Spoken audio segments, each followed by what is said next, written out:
Hi there mga beloved yung soulmates. Kamusta po kayong lahat? Andito po yung lingkod Renzo Tarot Channel para bigyan kayo ng isang soulful and meaningful na tarot reading dito lamang po sa inyo lagi na abangan. Sinusubaybayan at pinakamahal na Renzo Tarot Channel. Sige po, ang ating po reading ngayon ay alamin natin ang kapalaran ng ating mga pinakamahal na nasa sining Virgo ngayong darating na Chinese New Year 2026. Para sa kalaman po ng lahat, ang Chinese New Year po ay ngayong darating na February 17. So we have 1 week more. So, alamin natin, ano bang maganap ang dapat asahan para ng ating mga pinakamahal na Virgo, Sun, Moon, Rising, and Venus. Sige. And, nag-mega shoutout po sa lahat ng ating soulmates sa buong Pilipinas at sa buong mundo na laging nanonood. Maraming salamat po sa inyo. I hope you're okay, you're in good condition, you're healthy, you're safe, and of course, you're happy. Sige, last shuffle for you, Virgo. Kunin na natin yung 10 baraha para sa yung reading for Chinese New Year 2026 or 2017. Okay, Spirit Universe, Spirit Guides, Angels, Ancestors, Holy Spirit, and cards please for Virgo. Virgo Chinese New Year 2026 reading. Maraming salamat po sa inyong walang sawang tiwala, support at pagmamahal. And kapag nagustuhan niyo po, nakaresonate po kayo sa ating reading, I don't hesitate to comment, like, share, and of course, don't forget to subscribe po. Nag-reply po ako sa mga comments, nagbabasa po ako. So, huwag po kayo mahiya mag-comment. I'm here. I'm always here na ready makipag-interact sa inyo. So, in the coming weeks po, mag-a-announce po ako. So, may inaayos lang po ako na konti. Mag-a-announce po ako kung paano niyo po ako ma-reach out regarding kasi ang dami po nagtatanong sa mga comment section kung paano daw makakapag-avail ng personal reading. So, sige po, babalik po muli tayo sa ating pagpa-personal reading and I will post dito sa YouTube and kung paano nyo ako makokontakt para sa personal reading. Sige. Virgo, Chinese New Year 2026 reading. Let's begin with the World card. So, good news. Okay. Expect a good news. Expect what is this? Continue recovery for Virgos. Okay. So, February 17, actually, why are you, sabihin nyo sa akin yun, Virgo. Kahapon, ngayon, at sa mga susunod na araw, you're feeling good, right? You're feeling right. Parang iba ito sa mga nakaraang linggo at buwan na parang you're very down. You don't know what's happening. So parang gulong-gulo kayo, drain na drain kayo. Pero ngayon na parang wala pa naman yung success totally. Hindi pa naman totally dumadating yung mga minamanifest mo. But you know it, you can feel it in yourself na parang there's something big is about to come. Okay? So, February 17th, start of the year of the fire horse. So, alam naman natin, ang kabayo ay mabilis. So, it needs fast pacing na mga desisyon at the same time wag tayong tutulog-tulog, kailangan natin gumalaw, kumilos. So I know Virgo, masipag kayong tao, you're very talented, so this is the best time kung ano yung mga talent nyo ilabas nyo na for other people to discover it at dito malaking may tutulong nito sa inyo. Okay, so this world card is also about discovery for you, Virgo. So ayan, we have here Ace of Swords. So, tutuloy-tuloy ito, maniwala kayo. May 8 pa tayong baraha. So, Ace of Swords is all about new beginning. Okay, new chapter of your life that will unfold. Sabi ko nga alam ko iba na yung nararamdaman nyo. Parang, ano ba to? Ba't parang masaya na ako bigla? Parang hindi na ako nag-iisip. Parang hindi na ako nag-negative thinking. Although, hindi pa naman totally nakukuha mo yung what you wanted as of the moment. But you know it in yourself. Sabi ko nga, parang there's something good. It feels good, di ba, Virgo? So this Ace of Sword also a confirmation from the universe that a good thing is coming on your way. New chapter. This is something fresh, something new. Okay? So, Virgo, sabi ko nga, you're in a recovery mode. So, tuloy-tuloy talaga ito. Ten of Swords, this is just a flashback for you. Sabi ko nga, di ba, maybe 2 weeks ago, 3 weeks ago, it's like a month ago, here you are, ito yung sitwasyon mo. Actually, parang ayaw mo naman bumangon Literal na ayaw mo na bumangon sa higaan mo. Ayaw mo na makipag-usap. You're just crying. Umiiyak ka, humahagulgul ka, you don't know, you're not exploring alternative ways or options para masolusyonan ang mga problema mo. So, talagang na-drain ka nitong mga nakaraang buwan. Talagang naubos not only your energy, even how you're going. Parang ayaw mo na makipag-usap sa mga tao sa paligid mo. Talagang grabe yung anxiety and stress na pinagdaanan mo. But all of those moments are over. This is a new era. You're entering a new era of your life, Virgo, wherein this will be giving you stability. Okay? So, talagang you don't need to worry about everything. Finances, career. So, you will be happy. You will be contented sa sitwasyon mo. So, with the world card, like, Virgo, talagang you are guaranteed of something fresh, something new, something good, something positive in your life. Okay? So, ayan. Sabi ko talaga. Tapos na talaga to. Napakalinaw ng baraha, ha? Tower is all about ending. Talagang wala na. Hindi ka na babalik doon dito sa sitwasyon na to.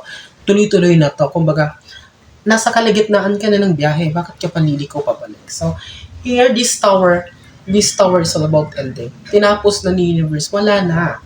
So, if maybe sometimes bumabalik pa, nag-worry ka pa tungkol sa bagay na yun na dapat mo solusyonan. But I am telling you, Virgo, you are on the right path. Tama na itong tinatahak mo. Although sinabi ko nga, hindi pa naman totally lahat. O hindi ka pa naman totally nakaka-recover, hindi mo pa naman lahat totally nasusolusyonan. But you know it, you can feel it as of now. Nararamdaman mo that something good is about to come. And that is a good way of manifestation. If you want your blessings and good news na manifest mo na mas mabilis, it will start in yourself and how you feel and how you think. Okay? Kasi kapag nararamdaman mo na something big is about to come at kinukontra mo ng isipan mo, ay, wala naman. So, it will not work. So, hindi yan aayon para sa'yo. But kapag pinagsama mo ang the way you think and the way you feel, something good and positive, maniwala kayo sa akin. Bukas makalawa. It's like you will be surprised. Mapapasabi ka sa sarili mo, wow, paano ko na nagpasa ng lahat? Paano ko kinaya ang lahat after all those? Kung iba-iba, sasabihin mo sa sarili mo, baka kung ibang tao ang nag-handle nun, baka hindi na nila hanaya. But here you are, Virgo, rising to the occasion. Okay? You stood on your ground. Pinanindigan mo talaga.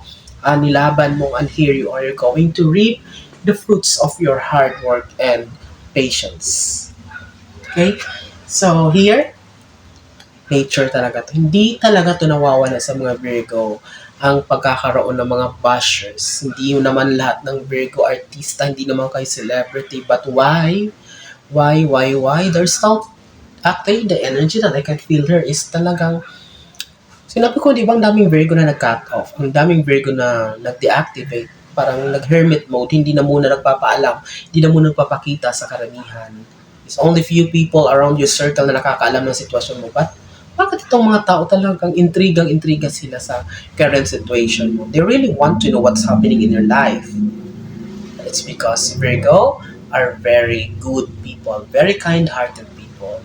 They're very intelligent. They are gifted at the same time. It's like they have a Midas touch, you know? Whatever nahawakan nila, ano man ang isipin nila talaga, hindi sila sumusuko, hindi sila tumitigil na hindi ito nakakamit. That's why inggit na inggit ang mga tao. So it's like, paano nagawa ni Virgo yun? Kung ako yun, parang imposible. Paano siya nakabangon? Paano niya nalagpasan ang lahat ng yun? So here, to the point na sa sobrang inggit nila, they are sending bad wishes for you. Parang sinusumpa ka, parang they are, parang sana ganyan, sana hindi na makabangon, sana kasi ganyan. It's because wala ka namang ginawa masama. Bakit ganyan sila mag-isip sa'yo? It's because, sinasabi nga natin, Virgo, hindi naman babatuhin ang isang puno na walang bunga or hindi mabunga. Okay? Before we continue, kapag naka-resonate kayo, please comment ha, like, share. Of course, don't forget to subscribe mga Virgos. So, let's continue the second row sa inyong Chinese New Year 2026 reading. Year of the Fire Horse, we have here the King of Wands. So, magkatapat sila ng World card. So, just continue doing what is right because ikaw, sarili mo yan, ikaw nakakakilala ng pagkatao. Okay? But, in doing what is right, you don't need to think of what others will say.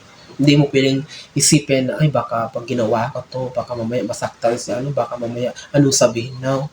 Andito ka na sa king nasa hierarchy mode ka na. So, pinaghirapan mo para bago ka makarating sa sitwasyon na yan. Ngayon ka pa bang mapapa-apekto sa mga sasabihin ng ibang tao? So no, this is not the best time, Virgo. So you just need to do your own thing with all this, with the discernment. So, kailangan mo lang talagang panindigan na hindi na, Di na ako papapekto sa ibang tao. Okay? So, Virgo, we have here, stability talaga eh. Sabi ko sa inyo, stability.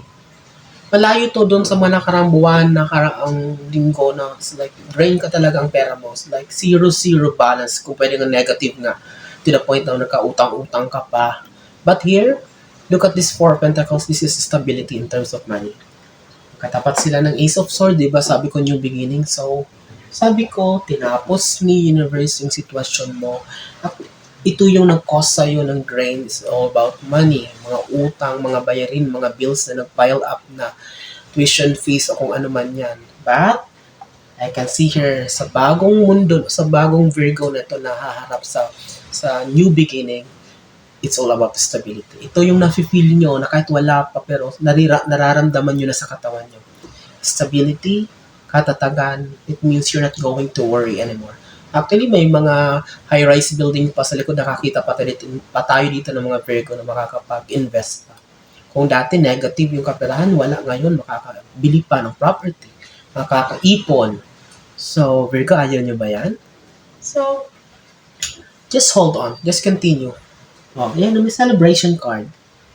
Alam mo, napakalinaw ng barahan natin. After the sadness, after the distress, the anxiety and depression, tingnan mo katapat niya, celebration. Sabi ko sa inyo, tinapos na. Huwag na kayo mag-alala. Those are over. Kung meron pa natitira ngayon, masasettle yan, masusolusyonan yan. Huwag nyo lang isipin yan. Just need to work hard every day. Sipagan nyo lang araw-araw. You know what? Lahat ng bagay may solusyon. You're going to celebrate. Virgo. Actually, sobrang ganda nitong reading na ito. Connected lahat. Napakaliwanag, napakasimple. But you know, this kind of reading, sana I'm praying na maraming Virgo makapanood dito ngayon para matulungan talaga sila. You have a celebration card. Those hard days, those darkest hours of your life are now over. Tapos na yun. So, mapapalitan yan ng celebration. Virgo. I'm so happy for you after all those things that you've been through sa mga pinagdaanan mo. Ito na naman. Ace of Swords, Ace of Cups. Actually, hindi lang something new about your finances, even your career. Merong mga bago ka matutuklasan, may mga bagong opportunities na magbubukas sa'yo na magaling ka pala dyan. Magagamit mo din yan or parang yan din ay makakatulong ng malaki sa'yo. Ace of Cups, new beginning about career, work, job, or any kind of something new na parang you are aligned also with this. Siguro, mailalabas mo din ang galing mo dito or talento. O di ba? Kakita mo, Virgo, kung gaano ka kamahal ng universe. Actually, I have no doubt about this. Di ba sinasabi ko nga lagi, this year of 2026, year of the Fire Horse, isa ang Virgo sa top 2 na magiging pinakamaswerte ngayon. Okay? So, claim mo na to. Ace of Cups. Something new. May panibago ka pang option. May papapipilitan ka. Ang dami mo kung mag-fail ka dito, may panibago na kaabang. So, that's how the universe works. Especially if you trust the universe and ang Panginoon. 10th and last card. So, King of Pentacles and kaperahan, stability, overflowing abundance, hindi ka mo problema sa pera. Alam bakit? Kaya ka naiingitan itong tao na to kasi magugulat sila paano ka nakabangon sa kaperahan. Alam naman nila, pinagkikismisan ka nila na baon ka sa utang. Wala na sa itang pera mo. Hindi nila lubos akalain kung paano ka bumangon, kung paano mo ginawa ng paraan ng lahat ng ito. Virgo. Don't mind them. Just focus on receiving this big blessing, on this recovery. I'm so happy for you, Virgo. And believe me, balikan nyo ako sa reading na ito. Your life will be very good, will be better, will be prosperous, filled with abundance and happiness, contentment for the year 2026. I wish you all the best. I'm so happy for you. And sana maraming nasa sign ng Virgo makapanood ito ngayon para matulungan natin sila. Ulitin ko, kapag naka-resonate kayo, mag-comment kayo, like, share, and of course, don't forget to subscribe. Yun lang pong hingin kong bayad sa inyo. Hanggang sa sunod natin pagsasama, maraming salamat. Mag-ingat po kayo lagi. God bless us all.